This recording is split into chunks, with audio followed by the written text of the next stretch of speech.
आप सब? बढ़िया, एकदम मस्त। आज हम स्टार्ट करेंगे क्लास 10th का chapter 1, that is chemical reactions and equations. ये बेसिकली केमिस्ट्री से बिलोंग करता है और क्लास 10th की साइंस का चैप्टर नंबर 1 है। इसमें हम 4 मेजर टॉपिक्स कवर करेंगे, that is first one is जिसमें हम पढ़ेंगे अबाउट द केमिकल चेंजेस जो भी हमारे एनवायरनमेंट में होते हैं।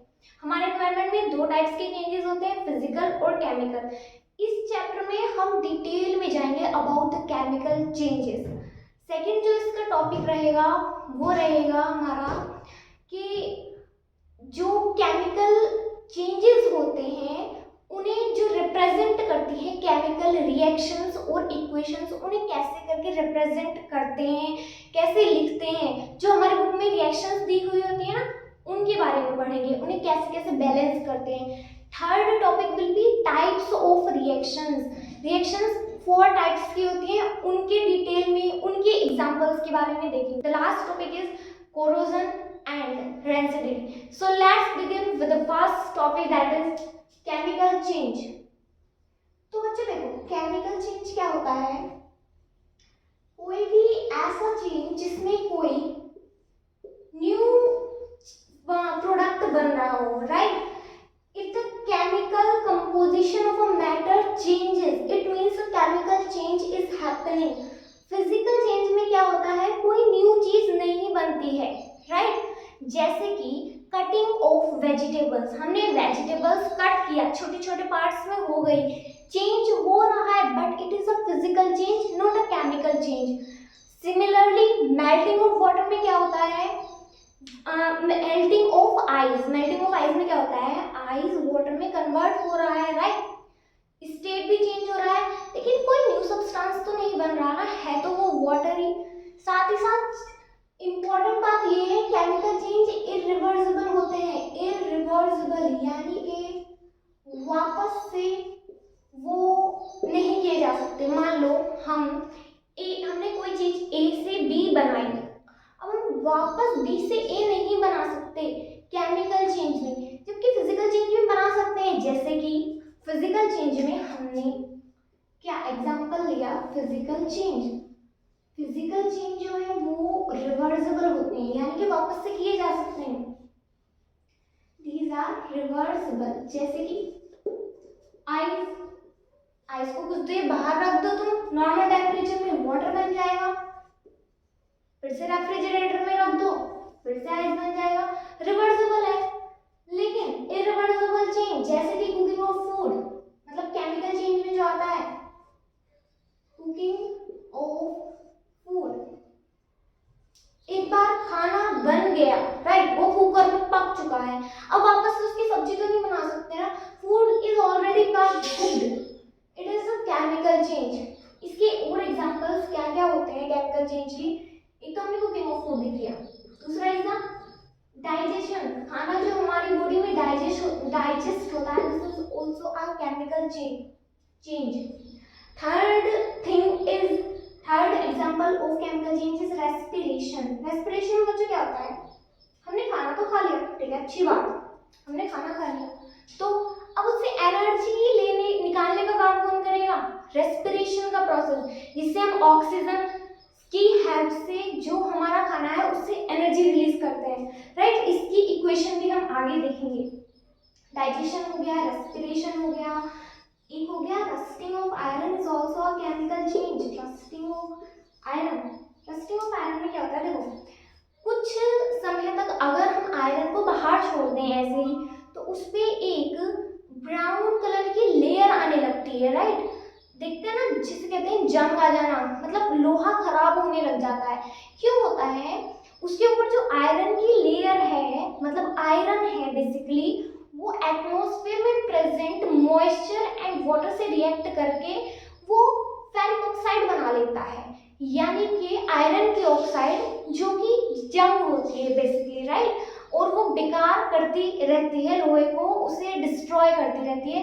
रस्टिंग ऑफ आयरन में भी एक केमिकल चेंज हो रहा है, एक केमिकल रिएक्शन हो रही है between the iron and atmosphere के वाटर एंड मॉइस्चर तो वाटर ही होता है and it's oxygen, it is rusting of iron. Fourth change और क्या एग्जांपल ले सकते हैं? बर्निंग ऑफ वैक्स, जो कैंडल होती है हमारे पास, उसे हम जलाते हैं, क्या मिलता है, लाइट और हीट मिलती है, it is also a chemical change. और क्या एग्जांपल देखेंगे, कार्डलिंग ऑफ मिल्क, आजकल तो गर्मियां पड़ रही हैं, अगर हम मिल्क, ये देख लेना जी है, ठीक है, कार्डलिंग ऑफ मिल्क, अगर गर्मी में अगर हम मिल्क बाहर छोड़ दें, रेफ्रिजरेटर में ना रखें, तो क्या होता है, वो कहते हैं ना दूध फट गया, तो this is also a chemical change, उससे आप वापस से दूध नहीं बना सकते, मीन्स इरिवर्सिबल। तो और कोई एग्जांपल बचा है, एक एग्जांपल और देखते हैं, फर्मेंटेशन ऑफ ग्रेप्स, अगर कभी आपके, हाँ, अंगूर बहुत दिनों तक, ग्रेप्स जो है अगर कुछ दिनों तक ऐसे ही छोड़ दें उन्हें, तो उसमें ईस्ट की ग्रोथ हो जाती है, राइट, तो ग्रेप्स हम कहते हैं फर्मेंट हो गए, this is also a chemical change.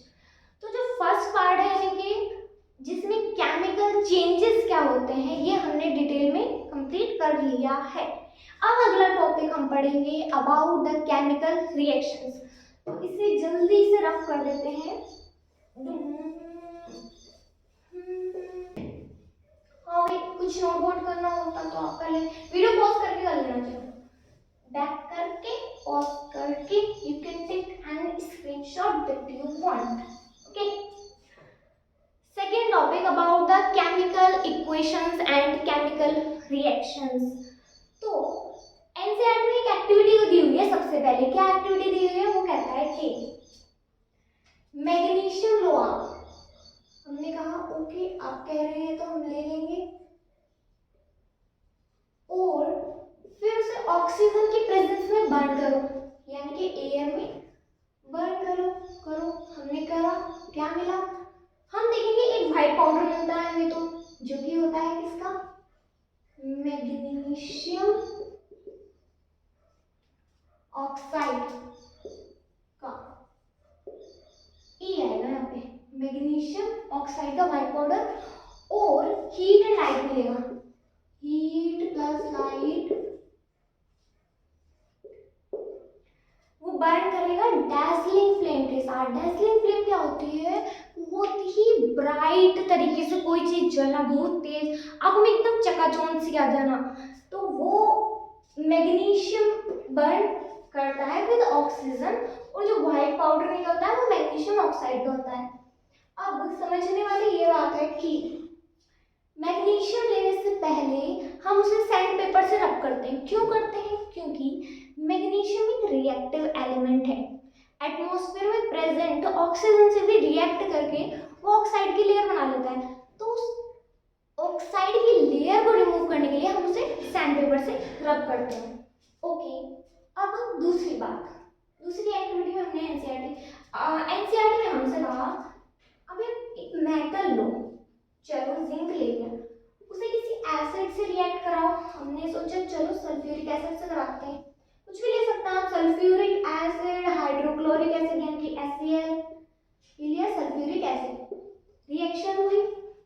तो ये बच्चे ध्यान रखें कि जब भी कोई metal, zinc is a metal, react करेगा किसी भी एसिड से, हाइड्रोजन गैस निकलनी ही निकलनी है, सबसे पहले निकालो, ओके, हाइड्रोजन निकल गई, और क्या बनेगा, बचा क्या, सल्फ्यूरिक एसिड का सल्फेट एंड जिंक बचा, zinc sulphate, zinc sulphate, okay. अब क्या इतनी लंबी रिएक्शन लिखेंगे हम हर बार ऐसे कर करके, नहीं, इतना टाइम नहीं है हमारे पास, शॉर्ट फॉर्म में लिखेंगे। फॉर्मूला हमने 9th क्लास में किस दिन के लिए सीखे थे, इसी दिन के लिए सीखे थे, मैग्नीशियम प्लस ऑक्सीजन का क्या होता है, O2 will give magnesium oxide का फॉर्मूला MgO। ये फॉर्मूला बनाना आपने 9th क्लास में देखा होगा, कैसे बनाते हैं, देखो मैग्नीशियम की वैलेंस नीचे लिखती हूँ, यहाँ पे जिंक की रिएक्शन भी तो आएगी, मैग्नीशियम की वैलेंसी ऑक्सीजन की कितनी होती है, 2 -2 जनरली, इसकी +2, बस क्रॉस कर दो, तो ये फॉर्मूला बनता है Mg2O2, दोनों कॉमन है, कॉमन फैक्टर ऐसे कट कर देंगे तो बन जाएगा MgO। पता चला कैसे बनता है फॉर्मूला, MgO, और ये लाइट एंड हीट को हम एनर्जी भी लिख सकते हैं, राइट। जिंक, सेकेंड रिएक्शन देखते हैं जिंक, जिंक का symbol Zn, sulphuric acid H2SO4 react करके क्या बना, हाइड्रोजन गैस तो निकलेगी, चलो पहले निकाल देते हैं हाइड्रोजन गैस का सिंबल H2। नेक्स्ट बनेगा क्या, जिंक सल्फेट क्या होगा ZnSO4, ये Z अच्छे से बनाते हैं, ZnSO4, ठीक है, हमें इतनी चीजें समझ में आ गई होंगी। अब रिएक्शन की बैलेंसिंग भी इम्पोर्टेंट है। सबसे पहले बैलेंसिंग इम्पोर्टेंट क्यों है और बैलेंसिंग होता क्या है।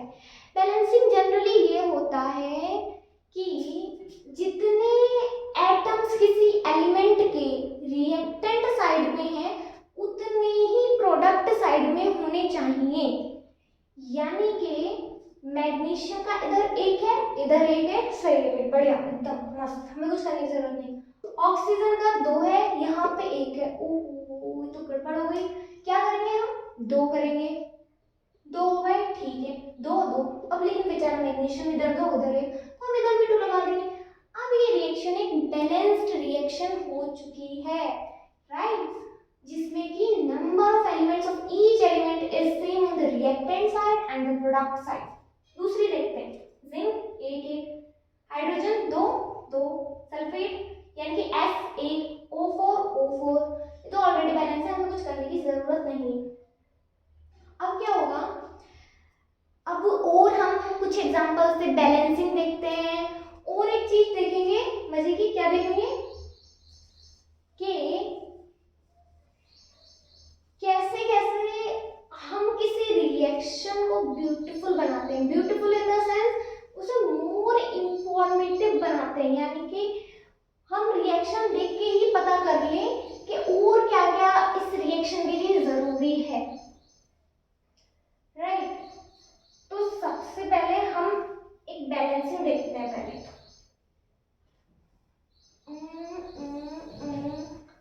राइट, एक एग्जांपल दिया हुआ है एनसीईआरटी में जिसकी हमें बैलेंसिंग डिटेल में सिखाई हुई है, हम इसे देखते हैं। Fe plus H2O with water will give ferric oxide Fe3O4 plus H2।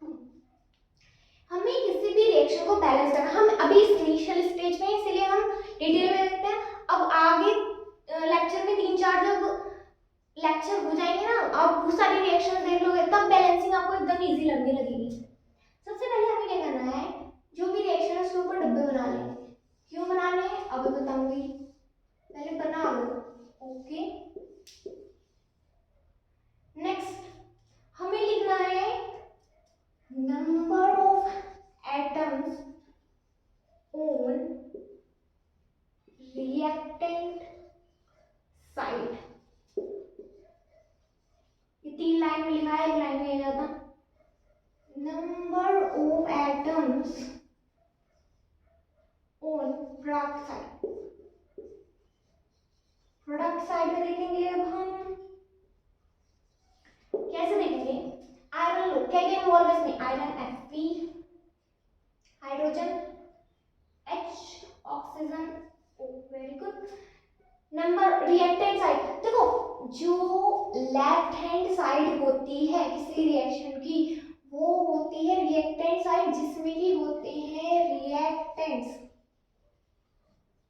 जो राइट हैंड साइड है ये लेफ्ट हैंड साइड है, राइट, और जो राइट हैंड साइड है वो होती है प्रोडक्ट साइड, यहाँ पे होते हैं प्रोडक्ट। ये एरो बताता है कौन सी डायरेक्शन में हमारी रिएक्शन हो रही है, यानी कि इस डायरेक्शन हो रही है, दोनों मिलके ये बना रही हैं। एरो के ऊपर कुछ कुछ चीजें लिखी हुई होती है, कभी प्रेशर कभी टेम्परेचर कभी कोई कैटलिस्ट, वो बताता है रिएक्शन कंडीशंस कौन सी किस किन किन कंडीशंस पे हमारी रिएक्शन हो रही है।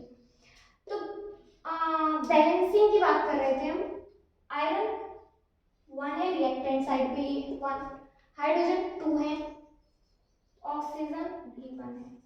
दूसरी चीज प्रोडक्ट में आयरन कितना है 3, हाइड्रोजन 2, ऑक्सीजन 4, ठीक है बहुत बढ़िया। अब हम स्टार्ट कहाँ से करेंगे? स्टार्ट उस एलिमेंट से करेंगे या उस एटम से स्टार्ट करेंगे जिसके सबसे ज्यादा नंबर है। देख लो भाई, सबसे ज्यादा नंबर में ऑक्सीजन है, ठीक है। प्रोडक्ट में 4 है, रिएक्टेंट में 1 है, इसे मल्टीप्लिकेशन बाय 4 कर दो, इधर भी 4 हो जाएंगे। जैसे ही यहाँ पे 4 हुए, मल्टीप्लिकेशन करी, कहाँ पे करी? रिएक्टेंट साइड पे करी ना, तो नीचे लिखती हूँ मैं एक बार ताकि कोई कंफ्यूजन ना हो। Fe3O4 प्लस H2, 4 से मल्टीप्लिकेशन करनी है। लो भाई डब्बे भी बना लो, तुम कह रहे हो डब्बे नहीं बना रही मैं, ओके लो बना लेते हैं। 4 से मल्टीप्लिकेशन करिए रिएक्टेंट साइड 4, अब इधर 4 हो गया, ठीक है। हाइड्रोजन चेंज नहीं होगी क्या? 4 × 4 4 to 8। अब हाइड्रोजन रिएक्टेंट साइड पे 8 हो चुकी है, यहाँ पे पहले 2 थी, अब हाइड्रोजन 8 हो चुकी है। क्या करेंगे हम? 2 हटा के यहाँ पे 8 कर देंगे, ठीक है 8 हो गई। अब चलो ये तो बैलेंस हो गया, ये 1 × 4 तो 4 ही होता, ये तो बैलेंस हो गया। इसका क्या?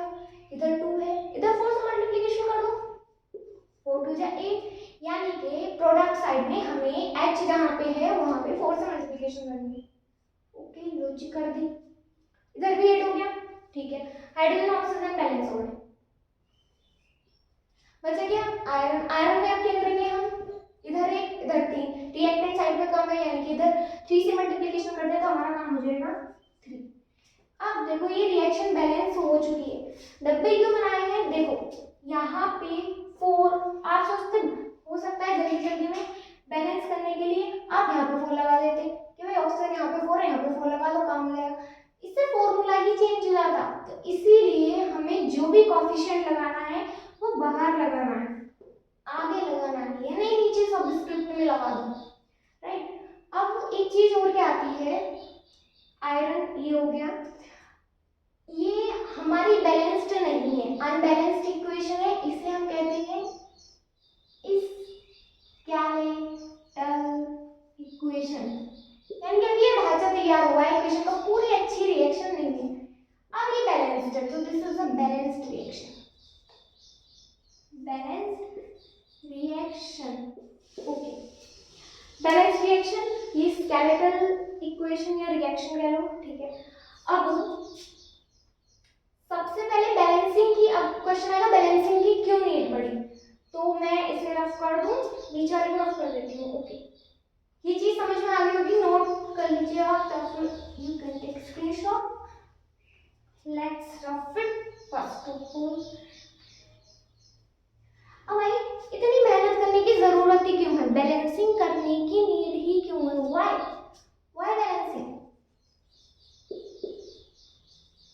तो जरूरत बच्चों इसलिए है क्योंकि क्लास 9 में आपने पढ़ा होगा about the law of conservation of mass. ये लॉ क्या कहता है? ये लॉ कहता है कि मास can neither be destroyed not be created in a chemical reaction, यानी कि ना तो मास बन सकता है ना ही कम हो सकता है, जितना प्रोडक्ट रिएक्टेंट का मास है टोटल, वही टोटल मास प्रोडक्ट का हुआ। इसीलिए हमें मास सेम रखने के लिए on the reactant side and the product side we need balancing of the equation, right. इतनी चीज समझ में आ गई, ओके। अब मैं बता रही थी ना कि रिएक्शन को खूबसूरत बनाना है, थोड़ा इंफॉर्मेटिव बनाना है, ताकि हमें रिएक्शन देख के बहुत सारी चीजें और पता चल जाए। वो कैसे होता है, मान लो मैंने एक बैलेंस्ड इक्वेशन लिख ली, नीचे से कॉपी कर ली, 4H2O yes Fe3O4 plus 4H। अगर मैं इंफॉर्मेटिव दो चीजों से बना सकती हूँ, रिएक्शन कैसे इंफॉर्मेटिव होती है, बाय टू थिंग्स, या तो मैं उस इक्वेशन में फिजिकल स्टेट्स लिख दूंगी, क्या क्या फिजिकल स्टेट में रिएक्टेंट और प्रोडक्ट है, about stating the physical states. Physical state जैसे कि आयरन हमने सॉलिड लिया, यहाँ पे वाटर हम गैस में लेते हैं, यानी कि स्टीम की फॉर्म में लेते हैं, क्यों? आयरन जो है ज्यादा रिएक्टिव मेटल नहीं है, जैसे मैग्नीशियम का ये थोड़ा कम रिएक्टिव मेटल है, तो तो वाटर इससे गैस की फॉर्म में रिएक्ट कर सकता है, कि स्टीम की फॉर्म में वैसे नहीं करेगा। Ferric oxide solid, hydrogen gas, ये हमने फिजिकल स्टेट लिख दी नीचे।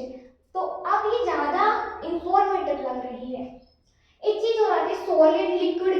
अगर कोई चीज लिक्विड होती तो हम लिक्विड लिखते, राइट, लेकिन कोई चीज कहीं कहीं एक्यू लिखा होता है, इसका मतलब होता है एक्वस।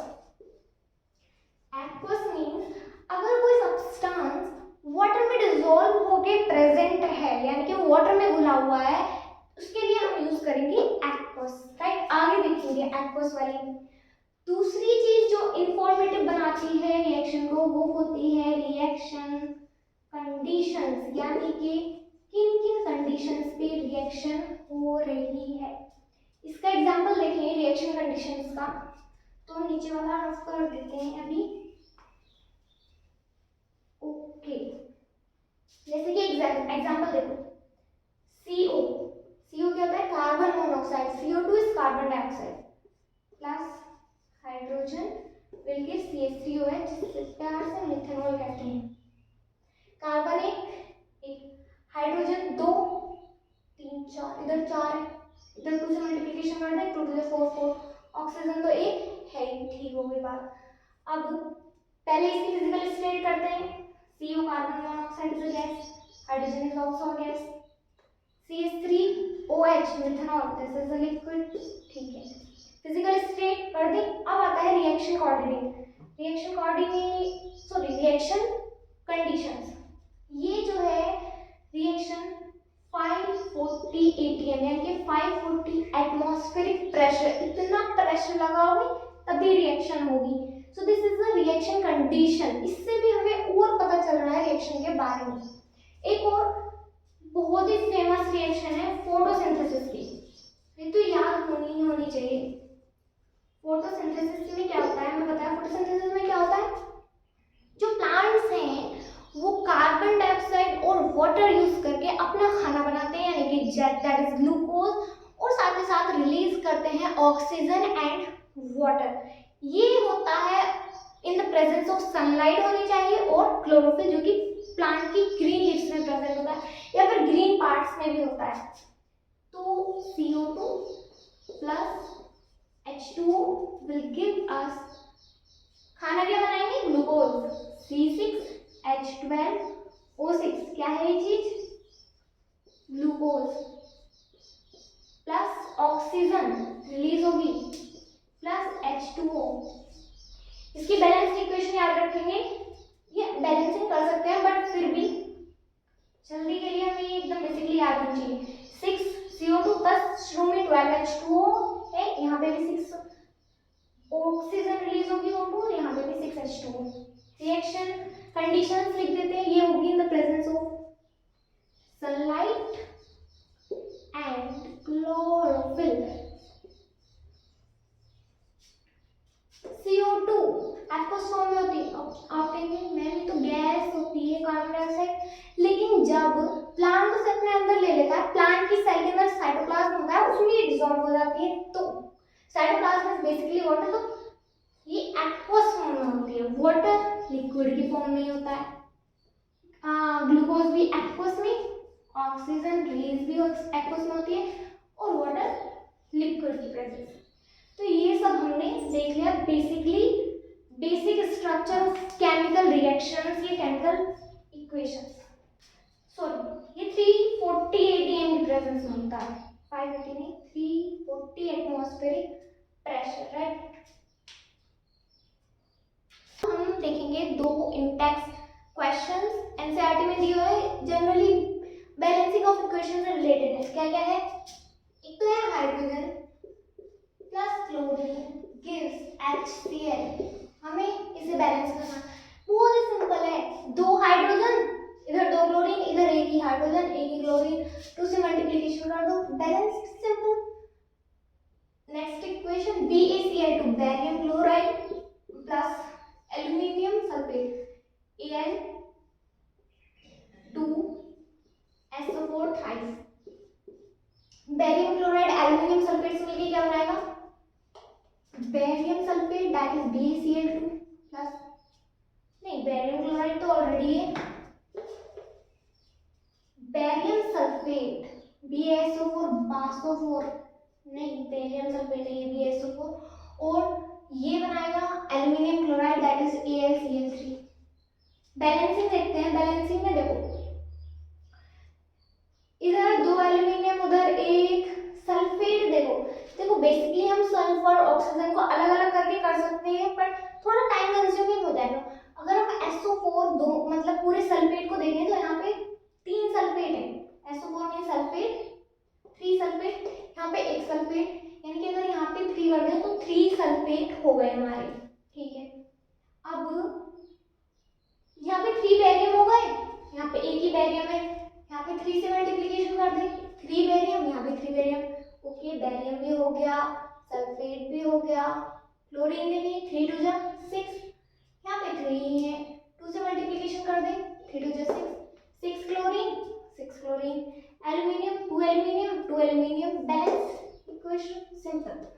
अब एक ये HW है आपका होमवर्क, इस इक्वेशन का आपको बैलेंसिंग अपने आप बनानी है, that is sodium plus H2O will give NaOH plus H2, right. तो मैं कोफिशिएंट लिख देती हूँ बैलेंसिंग में, A यहाँ पे B यहाँ पे C यहाँ पे D, ABCD की क्या वैल्यू होगी, you have to comment down, right. आपको बैलेंसिंग करके ये कमेंट सेक्शन में बताना है। अब हम नेक्स्ट टॉपिक पे मूव करेंगे इस चैप्टर के, that is types of chemical equations, right. तो नेक्स्ट टॉपिक हम नेक्स्ट लेक्चर में कवर करेंगे। सो तब तक के लिए ओके बाय।